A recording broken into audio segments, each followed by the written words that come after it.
Oakland teachers. Hey. I remember happiness, and when the feeling became true, when I was given the news that I'd be a father soon, my face lit up in shock, like, you know, when you get a hiccup and stop.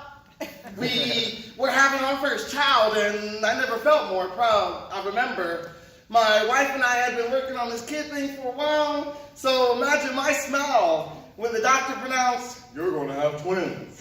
Then sending my mind through this whirlwind, imagining how their little worlds would begin. I remember dreaming of a future where I'd hold their tiny hands on the first day of class, then let go of their grown hands once they graduated at the top of their class, watch them mature from little children to adult humans and teach them everything I've learned to understand. I remember 7 weeks before expected, the twins' breast ejection, my wife's water broke, we choked, I choked, we panicked, I panicked, we speeding, deep breathing through traffic, she's screaming, "Ah!" all the way to the hospital.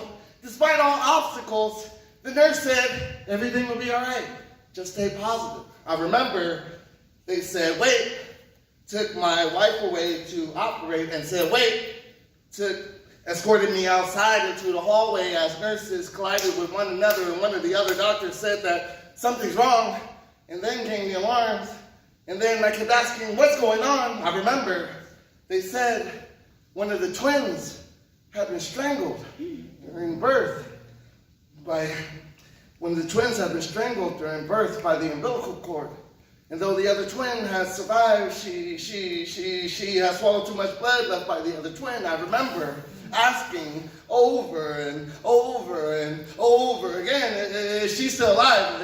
Is she still alive? Is she still alive?" And pushing the doctor aside to find my wife in bed with flooded eyes, and in the window next to her was my baby girl. She had wires and needles plugged into her world, tubes down her throat. She was gasping for air like a fish outside of its bowl. Her tiny arms and legs began to convulse. Her EKG read raging high pulse. I remember pounding and beating against that hollow window until my tears smeared the glass because I couldn't save her.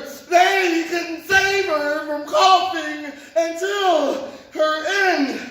And I remember they did everything possible to save our twins. They gave us counseling and encouraged us to start up a family again, but what they failed to understand, what they failed to comprehend was my biggest fear had appeared.